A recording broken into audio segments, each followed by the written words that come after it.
Hello guys! Welcome back sa Rai Anime Flix. Nauubusan ka na ba ng anime na mapapanood?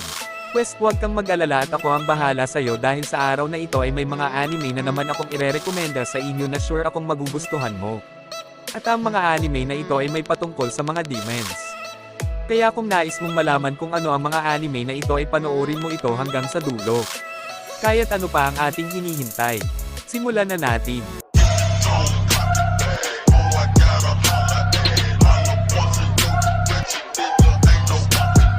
Ang unang anime nga na pasok sa ating listahan ay ang anime na pinamagatang D-Greyman.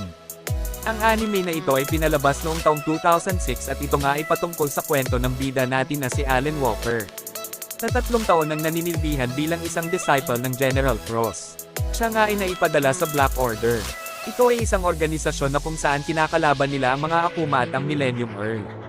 At siya nga ay pinadala sa Black Order para maging isang exorcist. At sa pamamagitan nga ng kanyang arm na kanyang innocence at ang kanyang curse ay nakayang makita ang mga souls na natrap sa Akuma ay susubukan niyang mainto ay mga pinaplano ng Millennium Earl. Na kung saan ay ang pagwasak nito sa mundo.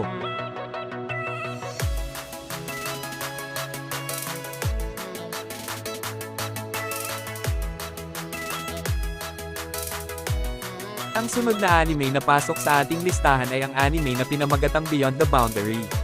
Ang anime na ito ay naipalabas noong 2013. Si Mirai Kuriyama ay ang nag-iisang survivor ng isang angka ng mandirigma sa spirit world. At siya nga ay may kapangyarihan na gamitin ang kanilang dugo para gamitin na sandata. At dahil nga dito ay naatasan siya na huntingin at patayin ang isang nilalang na kung katawagin ay Yumo. Sila ay mga creatures na nabuo sa pamamagitan ng manifestation ng mga negative na human emotions. At isang araw nga ay habang nasa rooftop siya ng paaralan ay nakilala niya doon si Akihito Konbara. Isang half-breed na Yumo na mayroong human form. At dahil nga sa panik niya ay agad niya itong sinaksak gamit ang kanyang blood saber at doon nga ay kanyang nalaman na isa siyang immortal being.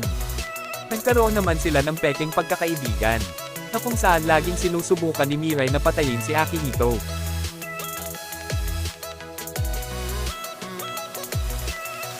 Ang pangatlong ang anime sa ating listahan ay ang anime na Blue Exorcist. Ang anime na ito ay naipalabas noong 2011 at ito nga ay patungkol sa kwento ni Rin Okumura. Na nung una ay isa lang ordinaryo per napakagulong teenager. At hanggang sa isang araw ay naambush siya ng mga demon. At magmula nga nun ay bumaliktad na ang kanyang mundo na kung saan nalaman niya na sa katunayan pala ay isa siyang anak ni Satan at ang kanyang tatay ay nagnanais na bumalik siya sa kanya para magawa na nilang masakop ang mundo. At dahil nga sa ayaw niyang sundin ang nais ng tatay niya ay naging isa siyang exorcist na kung saan ang tanging hangad lang niya ay may paglaban at maprotektahan niya ang Asha. At kasama nga niya ang kapatid niya na si Yuki habang ginagawa niya ito.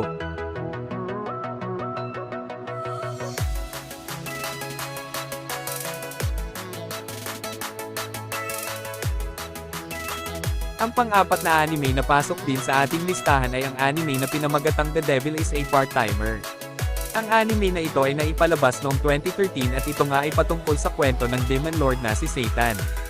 Balak nga niyang sakupin ang End Isla at dahil nga sa ginawang pagpigil sa kanila ng hero na si Emilia ay naisipan ng Demon Lord at ng kanang kamay nito na si Olzil na umatras na muna at magpunta sa ibang dimension. Pero hindi nila inaasahan na sa Tokyo, Japan sila mapupunta at dahil nga doon ay nawala ang kanilang mga kapangyarihan at namuhay sila dito na parang isang normal na tao.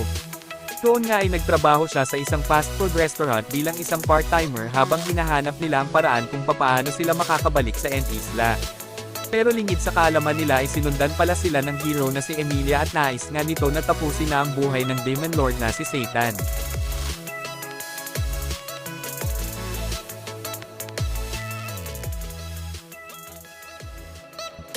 At ang panghuli nga sa ating listahan ay ang anime na Demon Lord Retry. Ang anime na ito ay inilabas noong taong 2019 at ito ay patungkol kay Akira Uno na isang ordinaryong tao na nagmamanage MMORPG Infinity Game na pagdesisyonan ni Akira na i-shutdown na ang server ng game pero pagsapit ng hiting gabi ay nagulat siya nang nasa katauhan na siya ni Hakoto Kanai na isang Demon Lord sa loob ng Infinity Game. Matapos yun ay nakita niya ang isang batang babae na si Ako na hinahabol ng isang demon at iniligtas niya ito, tinalo niya ang kalaban ng walang kahirap-hirap. Naglakbay si Hakoto kasama si Ako para alamin kung sino o ano ang dahilan kung ba't siya natrap sa fantasy world na ito. Like and follow for more anime recommendations.